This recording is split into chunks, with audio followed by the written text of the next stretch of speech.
Sigma और power series.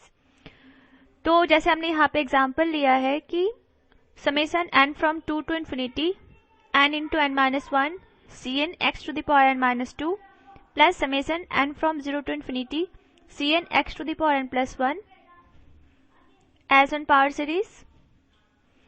अब इन दो पावर सीरीज को हम कैसे सम करेंगे? तो इसके लिए to add the two series the two things is very important. First is both summation indices start with the same number. यहाँ पे दो summation indices है, summation n from 2 to infinity and second one is n from 0 to infinity. तो ये जो दो summation indices है that should start with the same number. ये सेम नंबर से स्टार्ट होना चाहिए।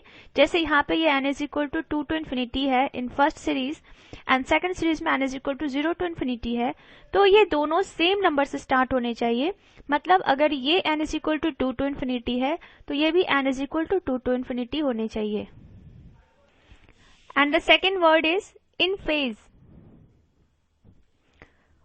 इन phase means if one series starts with a multiple of say x to the first power, then the other series should also start with same power of x. मतलब ये कि अगर हम दोनों power series का expansion करें, first power series अगर हम ओपन करते हैं तो इसका अगर टर्म x का पावर 1 है तो दूसरे सीरीज का भी फर्स्ट पावर x का 1 होना चाहिए।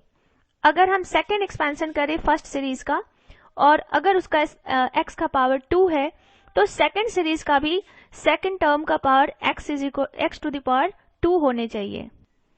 सो जो एग्जांपल हमने लिया है summation n from 2 to infinity n into n minus 1 Cn x to the power n minus 2 plus summation n from 0 to infinity Cn x to the power n plus 1।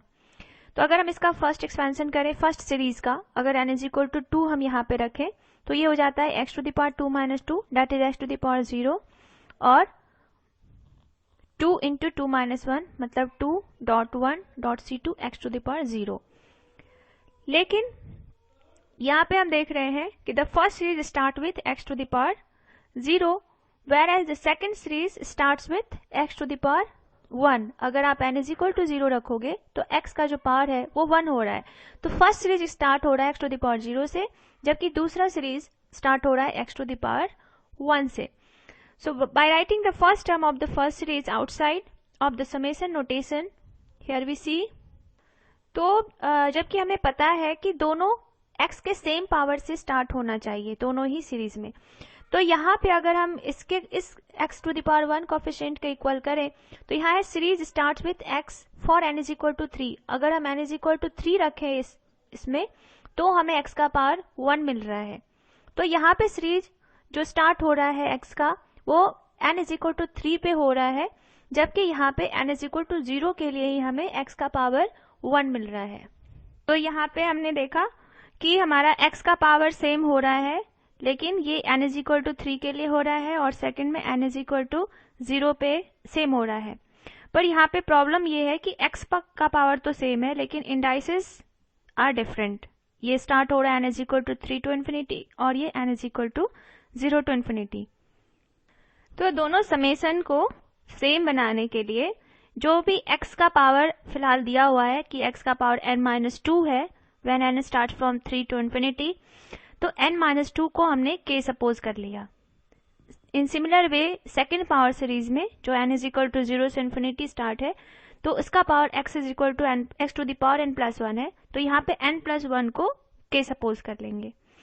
तो k is equal to n minus 2 for first power series and k is equal to n plus 1 for second power series.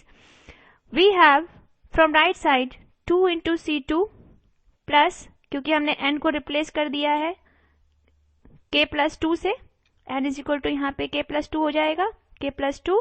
Then अगर हम n की जगह पे k plus 2 रखें यहाँ पे तो ये हमारा k plus 1 होगा, c n की जगह पे है k plus 2 तो c k plus 2 x का power n minus 2 is equal to k, so this is x to the power k plus n is equal to यहाँ पे 0 है तो अगर हम सेकेंड पावर सीरीज के लिए k is equal to n+1 हमने सपोज किया है, तो यहाँ से n क्या हो जाएगा, k-1. So k start from 1 to infinity, c k-1 x to the power k, क्योंकि हमने n+1 को k सपोज किया है.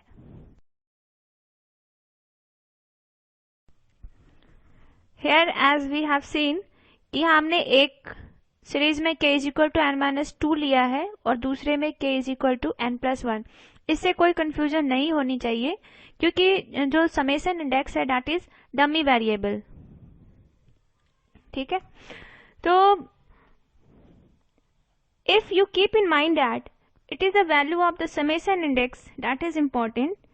In both cases k takes the same values.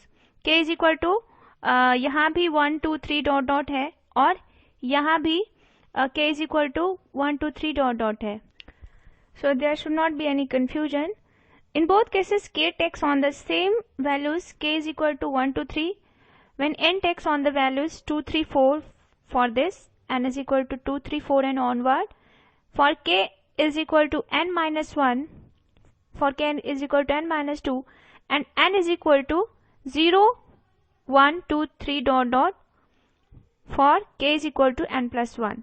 लेकिन दोनों ही केस में k सेम है, n चेंज हो रहा है. फर्स्ट केस में n 2 3 4 डॉट डॉट है, जबकि सेकंड केस में n 0 से स्टार्ट हो रहा है, 0 1 2 3 dot dot. Now we are in position to add the two power series. Summation n from 2 to infinity n into n-1 cn x to the power n-2 plus summation n from 0 to infinity cn x to the power n+1 is equal to, now this is 2c2 plus summation k from 1 to infinity k plus 2 into k plus 1 and whole multiplied by ck plus 2 plus ck-1 and this whole multiplied by x to the power k. This is the result of sum of two power series. In this way we can add two or more power series. So this is very important कि कैसे हम दो या दो से ज्यादा power series को add करते हैं. तो इसके लिए दो इंपॉर्टेंट बातें हैं.